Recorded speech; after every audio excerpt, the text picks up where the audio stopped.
সভাতে আপনাকে স্বাগত জানাই।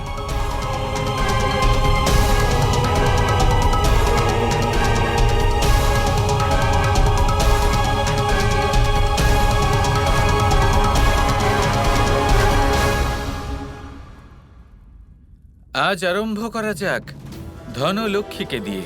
ধনলক্ষ্মীর কাহিনী আজ শোনা যাক। বলো অষ্টলক্ষ্মীর জয়। তাহলে এই কথা হলো ত্রেতা যুগের। সাকেত নগরে এক অত্যন্ত পরাক্রমী রাজা ছিলেন, আর এই রাজা শ্রীরামচন্দ্রের পূর্বপুরুষ ছিলেন। এই পরাক্রমী রাজার নাম ছিল ত্রিশঙ্কু। তাহলে এমন হলো যে ঋষি বিশ্বামিত্র এবং ঋষি বশিষ্ঠ এই দুজনের মধ্যে যুদ্ধ হলো। এবার ঋষি বশিষ্ঠ রাজা ত্রিশঙ্কুর থেকে সাহায্য চাইলেন এবং এই যুদ্ধে বিজয় লাভ করলেন। এবার এই পরাজয়ের ফলে অপমানিত হয়ে ঋষি বিশ্বামিত্র কঠোর তপস্যার জন্য বনে চলে গেলেন। যখন এই পূর্ণ যুদ্ধ সম্পন্ন হলো এবং জয়লাভ হলো, তখন রাজা ত্রিশঙ্কু দেখা করতে গেলেন ঋষি বশিষ্ঠের সাথে। রাজন, আমি আপনার উপর প্রসন্ন হয়েছি। বলুন, কি বর চান আপনি? ঋষিবর, এমনিতে আমার সুখ এবং সম্পত্তির কোনো অভাব নেই, কিন্তু আমি সশরীরে স্বর্গারোহণ করতে চাই। ঋষিবর, আমি স্বর্গলোকে যেতে চাই, কিন্তু বিনা শরীরে স্বর্গে গেলে স্বর্গের সকল সুখ তো ভোগ করতে পারবো না। এই কারণে আমি আমার এই দেহেই স্বর্গে যেতে চাই, যাতে স্বর্গলোকের সম্পূর্ণ সুখ ভোগ করতে পারি। এটা সম্ভব নয় রাজন। আপনার ইচ্ছা প্রকৃতি বিরুদ্ধ হবে। এই পার্থিব শরীরকে এখানেই রেখে যেতে হয়। কিন্তু ঋষিবর, এছাড়া আমার তো আর কোনো ইচ্ছে নেই।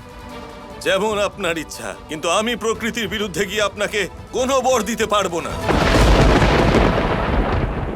এবার মানুষের কাছে যতই ধন থাকুক না কেন, যতই শক্তি থাকুক না কেন, যতই সুযোগ সুবিধা থাকুক না কেন, যদি তার মনে লোভ এসে যায়, তাহলে সেই লোভ কখনোই তার পিছু ছাড়ে না যতক্ষণ না তিনি নিজে ত্যাগ করছেন।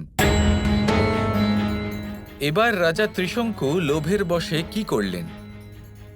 উনি গেলেন ঋষি বশিষ্ঠর পুত্রের কাছে ওনার সাহায্য চাইতে।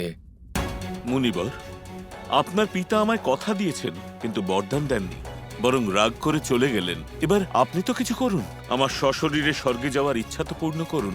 রাজন, তার মানে আপনি এটাই চাইছেন যে আমি আমার পিতার বিরুদ্ধাচরণ করে আপনাকে বর দিই? এমনটা আমি কখনোই করব না। আপনার সশরীরে স্বর্গে যাওয়ার ইচ্ছা অনুচিত, তাই আপনি যতই বল প্রয়োগ করুন না কেন, আমি আমার পিতার অবজ্ঞা কখনোই করব না। সেই জন্য রাজন, আমি আপনাকে অভিশাপ দিচ্ছি যে তাড়াতাড়ি আপনি নিজের ধন, বল এবং রাজ্যের সাথে নিজের যৌবন হারিয়ে ফেলবেন। এবার ঋষি বশিষ্ঠর পুত্র যে অভিশাপ দিয়েছিলেন তা সময়ের সাথে সাথে সত্য প্রমাণিত হলো।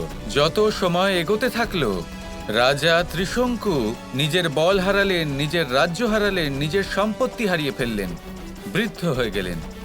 সবকিছুই হারিয়ে ফেলার পরে তিনি এমনি একদিন বনে হাঁটছিলেন, তখন তিনি তপস্যারত ঋষি বিশ্বামিত্র মুনিকে দেখতে পেলেন। তিনি তখনই ওনার কাছে গেলেন এবং ওনার চরণ স্পর্শ করলেন, ওনাকে অনুরোধ করলেন যে দয়া করে ঋষি বশিষ্ঠ এবং তার পুত্রের অভিশাপ থেকে যেন তাকে মুক্ত করেন। এবার ঋষি বিশ্বামিত্র ঋষি বশিষ্ঠের নাম শুনতেই ওনার সেই অপমানজনক পরাজয়ের কথা মনে পড়ে গেল। আর এবার ঋষি বিশ্বামিত্র নিজের প্রতিদ্বন্দ্বীর বিরুদ্ধে প্রতিশোধ নেওয়ার সুযোগ পেয়ে গেলেন। রাজন, আমি আপনাকে সশরীরে স্বর্গারোহণের অনুমতি দিলাম। আপনাকে কেউ আটকাতে পারবে না। তথাস্তু। এতে সংসারেও সবাই জানতে পারবে অধিক শক্তিশালী কে, আমি নাকি বশিষ্ঠ। এবার আপনি আমার সম্মুখে এখানে ধ্যান মুদ্রায় বসুন। আমার শক্তি কিছুক্ষণের মধ্যেই সশরীরে আপনাকে স্বর্গে পৌঁছে দেবে। যথাজ্ঞা ঋষিবর।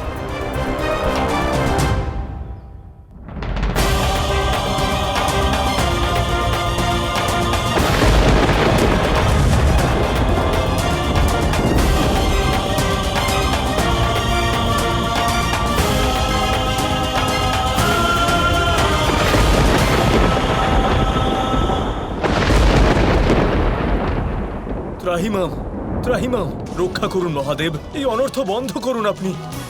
মহাদেব, আপনাকে ঋষি বিশ্বামিত্রকে আটকাতে হবে। এটা প্রকৃতির বিরুদ্ধ কাজ। আর তখন মহাদেব পৌঁছলেন ঋষি বিশ্বামিত্রের কাছে। উনি ওনার সাথে কথা বললেন, ওনাকে বোঝালেন। মহাদেব, আপনার আদেশ আমার কাছে শিরোধার্য। কিন্তু মহাদেব, আমি রাজা ত্রিশঙ্কুকে কথা দিয়েছি, এবার তার কি হবে? আমি বুঝতে পারছি ঋষি বিশ্বামিত্র যে আপনি নিজের প্রতিজ্ঞা ভঙ্গ করতে চাইছেন না, কিন্তু এটাও ভেবে দেখুন, যদি রাজা ত্রিশঙ্কু জীবিত থাকা অবস্থাতেই স্বর্গলোকের ভেতরে প্রবেশ করেন, তাহলে সেটা প্রকৃতির নিয়মের বিরুদ্ধে হবে। এই সমস্যার সমাধান শুধু একটাই, আপনি আপনার প্রতিজ্ঞা অনুসারে রাজা ত্রিশঙ্কুকে স্বর্গলোক পর্যন্ত অবশ্যই পাঠিয়ে দিন, কিন্তু তার ভিতরে নয়। যখন একটা দীর্ঘ সময়কাল ধরে রাজা ত্রিশঙ্কু স্বর্গ এবং পৃথিবীর মধ্যে ঝুলন্ত অবস্থায় থাকবেন, তখনই একমাত্র উনি নিজের ভুল বুঝতে পারবেন। যথাজ্ঞা মহাদেব।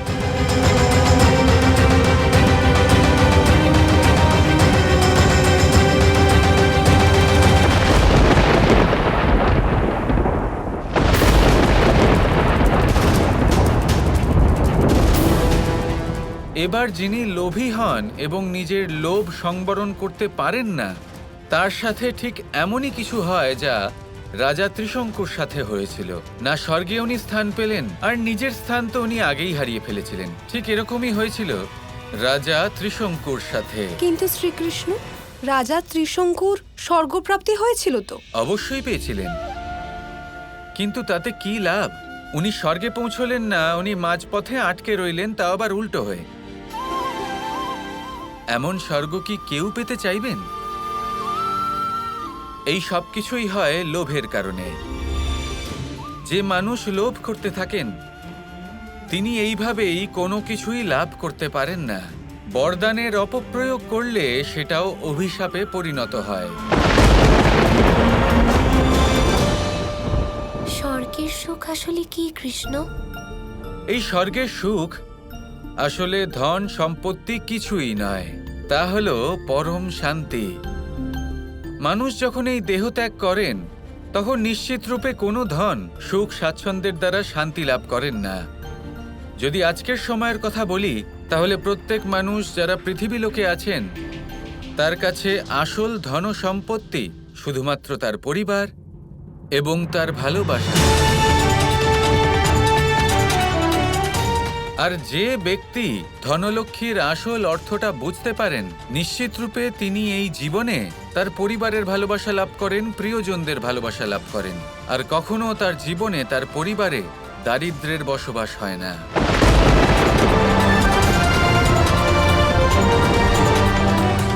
এবার আমি বুঝতে পারলাম কৃষ্ণ, জাম্ববতী কোথায় ভুল করেছে। বরদানের এভাবে অপপ্রয়োগ করা উচিত হয়নি। কৃষ্ণ, তুমি এই কাহিনী শুনিয়ে খুব ভালো কাজ করেছো। আশা করছি এই কাহিনী প্রত্যেকটা ব্যক্তি বুঝতে পেরেছেন। ধনলক্ষ্মীর বাস্তব অর্থ, এই কথার সারমর্ম আশা করি প্রত্যেকেই বুঝেছেন।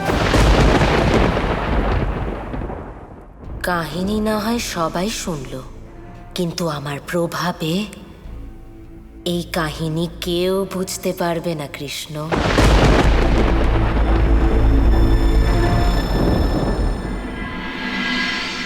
আমাকে দেবী অলক্ষ্মীর সাথে যত তাড়াতাড়ি সম্ভব কথা বলতে হবে।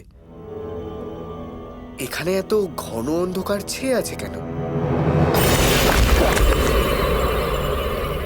আমার কক্ষে আসার সাহস কি করে করলে শাম্ব?